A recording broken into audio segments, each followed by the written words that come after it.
Hi, I'm Yara Igihom. Welcome to S.O.U.L Fest. This is our exclusive chat with the creators of White Riot.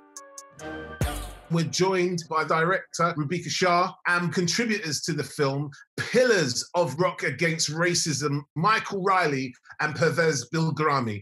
Thank you so much for being with us. Rubika, can you tell us a little bit about how you kind of found your way into this story?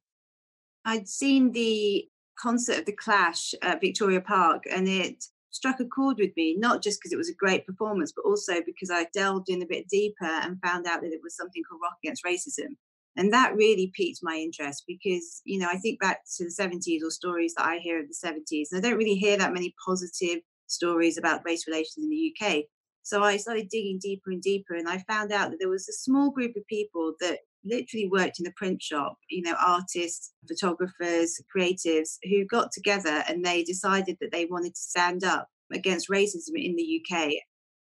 For it to then become something huge like the Victoria Park Carnival, I just thought this is a story that has to be told.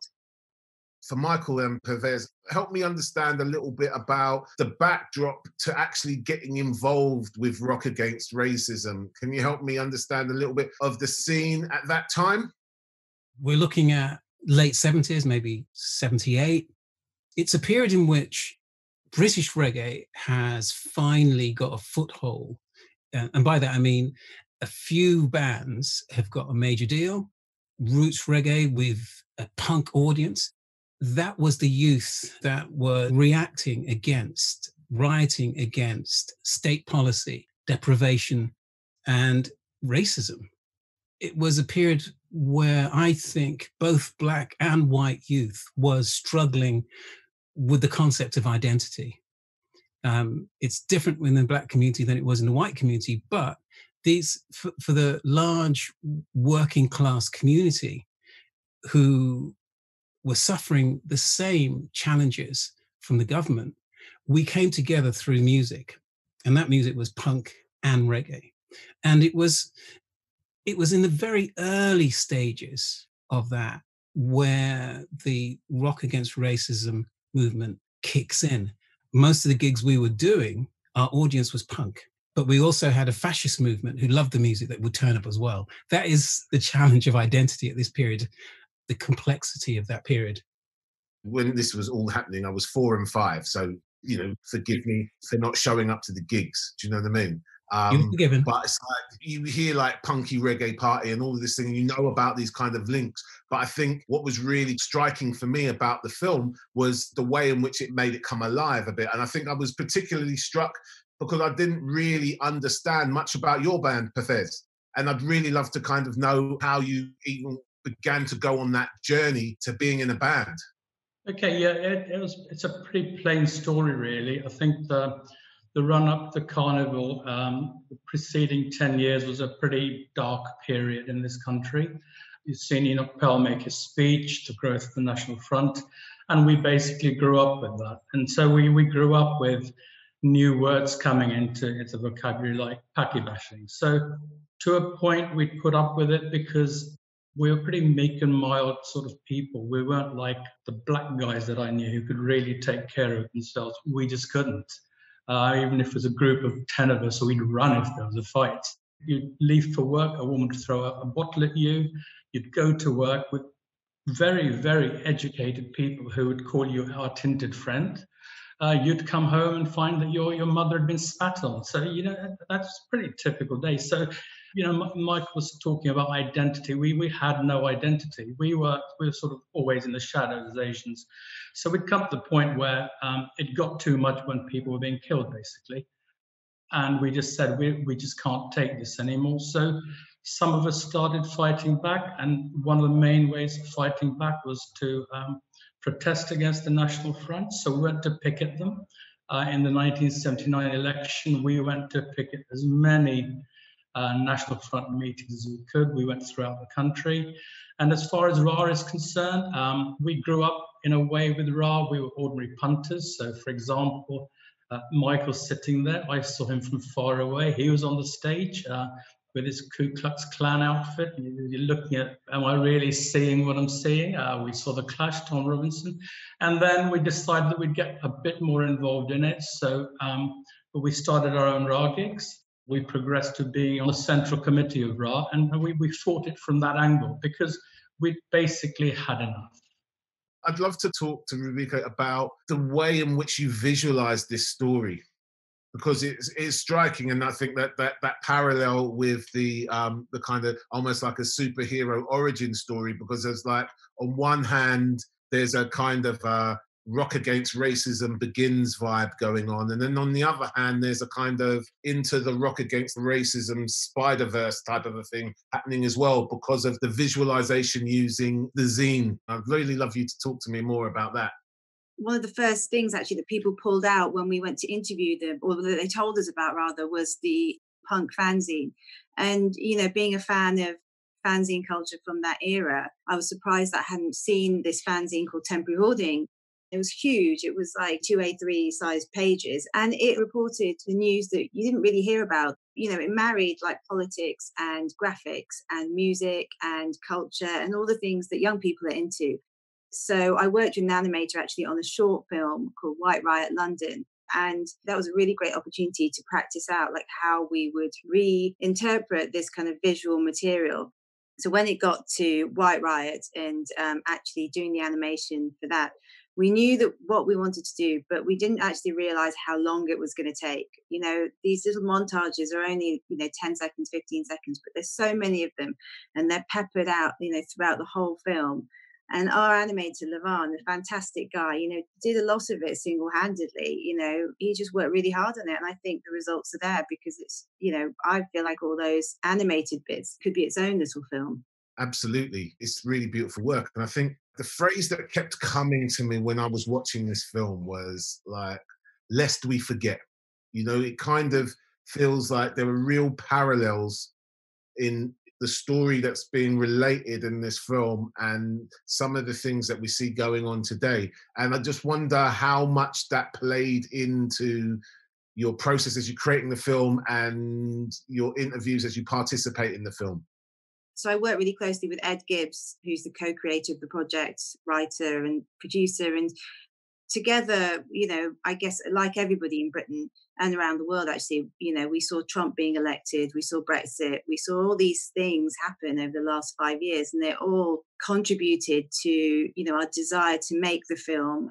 And what we've seen recently actually happen with Black Lives Matter and conversations about race, again, in the zeitgeist, in the media, and this film now being a part of that, I think is really great because, like you say, we shouldn't forget the lessons of the past. And this is something that had been forgotten for such a long time and hadn't really been acknowledged.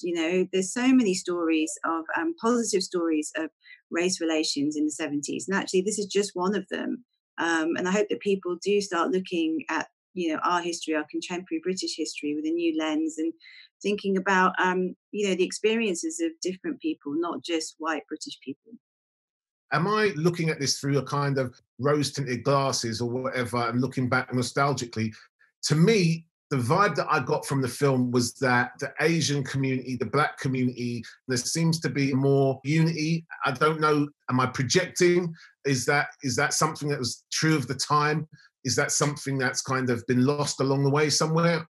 It really depended on where you were located. I'm from Birmingham, and Birmingham had a big Asian community, and that community was immersed in reggae. If all the reggae records that were sold in Asian shops on cassettes made it into the charts, the profile of reggae would have been much bigger. Let's put it that way. In terms of concerts, again, it was a complicated period where you didn't have mixed bands. What Rock Against Racism brought forward was that coming together of Black and white musicians on the same bill. We now take it for granted, but we have to go back to that period. And it sounds odd, it sounds surreal, but that's where it actually came together. And lastly, I'd say that if we jump forward to where we are now, the parallel is youth. It was the youth that came out on the streets and said, not in our name. It was a youth that marched to Victoria Park in unprecedented numbers, which was a shock to everyone, including the organisers of the concert, that there was this spirit of unity. That says something, and for me, that is hopeful. Looking back at that time and then looking at the decades that followed and seeing that there are real distinct parallels between what was happening in the 70s and what is happening now. Are you hopeful about the future? Do you despair? I just wondered how you feel about things now and those parallels. Okay, yeah, there are parallels. I live in the West End, and we during the lockdown, we've been going for long walks. And coincidentally, on two running Sundays. First one was Black Lives Matter March, and we just came across it by accident. And I thought, I've seen this somewhere before. And then the following week, it was the Football Hooligans March, whatever you call them. And we came across them purely by accident. And then I suddenly thought, well, I've seen this somewhere before. So I am hopeful partly, but it's diminished a bit in the past 3 months. Great, all these marches of Black Lives Matter, and a lot of the people, 90% of them are young people, and they feel very strongly about it. We shouldn't let that emotion peter out into nothing. It should carry on somehow, and people like me are a bit beyond it, and it is really up to younger people, and we've just got to keep up the fight together, basically. And I think it's a community thing. It's us against them. It's really interesting, the kind of the cyclical nature of the issues that come up in the film and things that we see today. What are the ideas that you would share with young people who are maybe seeing this film and coming to the realization that they're kind of stuck in the matrix? How do we break this cycle where we react to kind of shocking racism and we fight it for a while and it kind of goes away, but then it kind of starts to kind of creep back? I guess one of the things that I've been thinking about actually is, and when I was making this film, so, it's 40 years ago, isn't it? So 40 years before that was World War II, 40 years since Ra is today. And I think that, I'm hopeful because although we only move on a little bit, we move forwards a little bit within these cycles.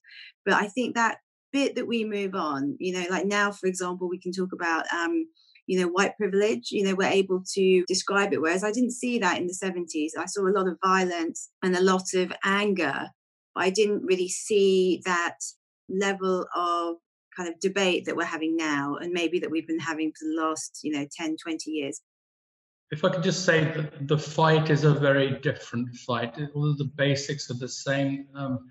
When I was young, during the late 70s and early 80s, the way you fought back was you bought time out. You opened up the agitprop section. You looked up to see where the National Front were marching, where the anti-National Front people were going to be, and you went there. It was as simple as that. It was confrontation. You could see the enemy. These days, perhaps you can't see the enemy so much. So the fight is through social media. The basics are still there. It's about racism. The fact is, the fight is different, but the basics are the same. It's got more nuance. I think what technology has done is it's created, between black and white, it's created more grey, which means you need to understand what you're up against. And I think one of the interesting things about where we are now is if you're a young person, this never happened. It's a first for them. It's the first in their lifetime. And so the opportunity here is to connect the past with the present.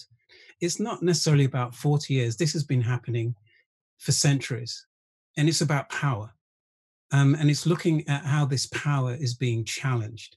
And I think what Ra has done is created a marker in time that we can go back to and say, at this point, 4 decades ago, here is how we challenged this entity, this thing we call racism. And the fact that it involves young people again means there is hope, I think, because we're changing more minds at this point. The big challenge is, how long does this moment last? And what are the actions that come out of this moment? Will we simply reset and go back to where we were? I hope not. I hope that the young people look at that stance that was taken back in the 70s and are empowered. It would be great to see what the 2020 version of Rock Against Racism would look like today. And I think that's a really kind of a hopeful point at which to kind of bring this kind of discussion to a close. It's an incredible film. I really hope as many people get to see it in the festival as possible. So thank you guys for letting it be part of S.O.U.L Fest. Thank you. Thank you. Thanks so much.